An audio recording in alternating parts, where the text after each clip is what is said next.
Shayna-Mae OG Trans Gal. Today is day 12 off of the estradiol, and I'm on my second month of being off the testosterone blockers, and today is my daily update of what I'm feeling and how I'm feeling on this 12th day.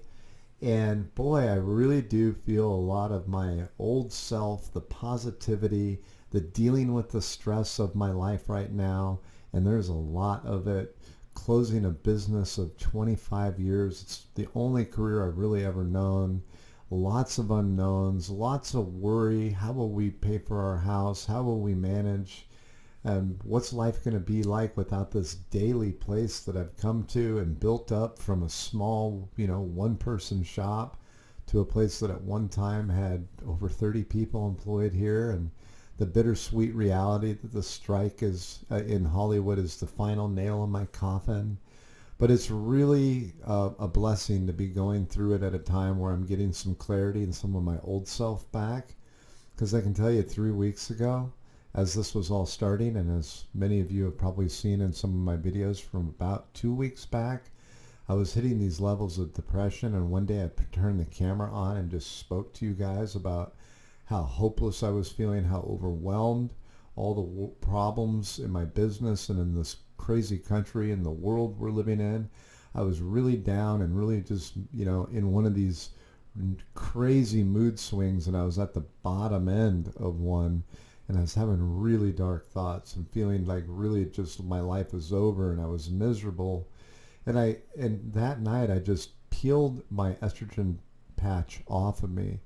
And it's like, I just need a break. I just need a break, and I just want to see how I'd handle all this if the estrogen wasn't pushing me into this midlife menopause cycle, which was just awful for somebody who, lived a portion of their life, as male as designed.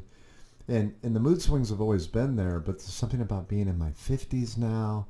And I was talking to my endocrinologist and saying, well, yeah, you've been on it so long, you're going to have, your body's going to go through a menopause, not in the sense that a female would because of, the reproductive system, but the mind, the body, the weight gain, the mood swings, that's all there. High emotion, low emotion, crying, raging, frantic, psycho bitch mood swings.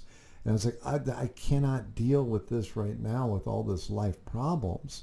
You see, and I'm sober too. And so for me, through sobriety, I've been sober for 25 years. And I started on my journey into my transition at 5 years sober. At 5 years sober, without the drugs and the alcohol in my system, which was a way I used to manage some of these effeminate feelings, to sort of drink them away, drug them away. 5 years of clarity, 5 years of my life coming back together, and the dysphoria was so powerful that it was making me weep and cry because I so desperately wanted to achieve this life that I had obsessed over by what I observed. And I talk about that in videos in the last week or so feel free to check them out.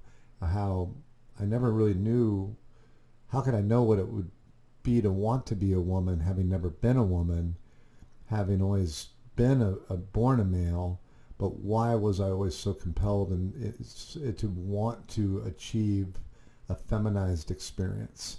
And for the longest time, I believed that I could actually become a woman.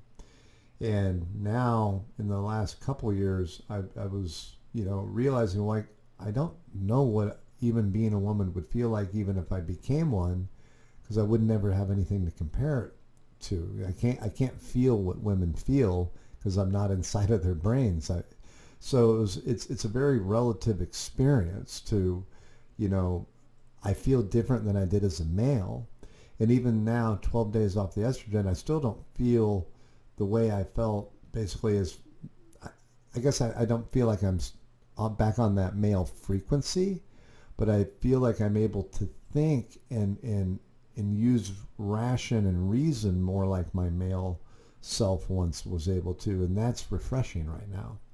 Because right now, I can think if I were still on the same levels of cross hormone therapy, I would be basically sleeping half the day, not motivated, no sense of urgency, no sense of order, because those were the things that were really hard for me to be consistent with the older I was getting with the hormones in my system.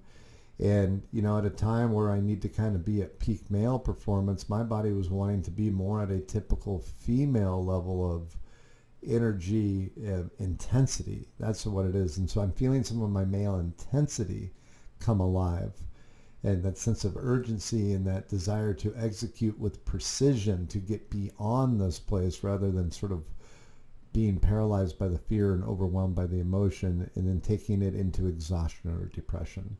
So yeah, that's day 12 update for you guys. And it is late, so I don't think I'm going to stay on super late and sort of theorize or get into any commentary tonight. I have lots of things to talk about. You probably gather that I can pretty much talk at length here without taking a breath, because I have lots I want to share about this experience and why this is, if you've seen anything, I'm really wanting it to be apparent that I'm trying to use this example of my life to share very openly why you people on the road to transition, or kids that are considering it, or if you're early on in your transition and you're not quite getting the results or feeling what you thought you'd feel, like maybe slow down with it a little bit. Or even if you've been on transition for years and you're suddenly feeling like, is it okay to come off of it? Like, yeah, it totally is. It might be better for you. And is it okay to maybe just cross-dress versus going on hormone therapy? Yeah, it's probably a better idea, especially for the parents with the trans kids. First of all, if your kid's not at least, through puberty, you shouldn't even be entertaining it at all, other than maybe let them play with some makeup occasionally at home in the privacy of the house under your supervision. But get them off the internet where they can see pornographic material and sort of hyperbolic conversations you may not be aware of, that your kids are sort of being brainwashed or programmed into this. And, it's almost like an addiction. And, you've heard me mention that, I've been sober for 25 years. And a lot of the obsession of my gender dysphoria had some sort of alcoholic parallels to it, almost transgenderism, alcoholism. It kind of has some things that I'm beginning to explore and come up with theories on, nothing factual. So maybe we'll talk about that in a future video. I'm putting lots of thought into that right now. It's something you guys should think about. But if you're really thinking that, or having thoughts or concerns of, should I go off the hormones? Yes, afford yourself the opportunity, but do it with a doctor's supervision. Don't do it without talking to your doctors. But also, if you've been thinking about, oh, should I take the information I've learned about what to say to a doctor so I can get on hormones because it looks really fun? Well, listen to what I'm telling you. Maybe not do that. Maybe think about it a little bit more. Maybe do a little bit more reading. Maybe really expose yourself to objective experiences. You shouldn't just be listening to people that are telling you that it's great. Do some research and hear more from detransitioners. Hear more from people who've maybe found, like what I'm attempting to do, a way to live in the middle of it. But be realistic with your expectations and understand this. No matter how you feel, no matter what you think you can achieve, you cannot become a female. You are not really a woman. And prepare yourself, because society is waking up to this, and they've had enough with the trans wokeism. Boys competing against girls, men going into women's day spas and locker rooms. Guys, it's going to push back, and if you go into transition and you're naive, that may affect your transition experience and make it a miserable, scary, overwhelming one.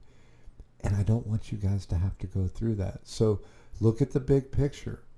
It's a thing to do now, and lots of people are doing it. But years ago it was cool to be goth, and it was all goth. And then you had the hipster era, but it came and it went.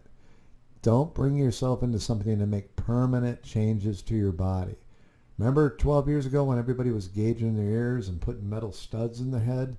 Most of those people stop doing that. And I think in the next 5 to 10 years, you're going to see a lot of people who got drawn into this regretting it. And you're going to see a lot of people walking away from it. And I think that's going to start in the next year or two. So go easy with this. And maybe, look to something besides the computer for entertainment or your tablet. And maybe read a little bit something up more along spiritual lines or self-help, self-discovery. Learn how to meditate. Look at the Hindus. Look at the yogis. Look at your religion of choice or your faith practice of choice, and turn to that and obsess over that versus obsessing over something you can't actually achieve. At best, you can look a lot like a woman, sound a lot like a woman, but you never will be. And you want to be able to accept that about yourself. I'm going to live like this most likely for the foreseeable future, but maybe for the rest of my life. I don't mind looking like this, but also knowing what I am and what I did to myself makes it a lot easier for me to deal with my life, because I'm out of the fantasy and I'm out of the haze of being under the influence of a drug. And that's what those hormones are. They're drugs. So now I'm free and clear. I'm sober yet again, No drugs in my system for 25 years, no estrogen in my system for 12 days, no testosterone blocker in my system for 2 months, and I'm feeling good, I'm feeling hopeful, and I'm just here to share my experiences with you. God bless you all. Have a great night, and I'll talk to you guys tomorrow, day 13. Thanks for checking out the channel. Bye.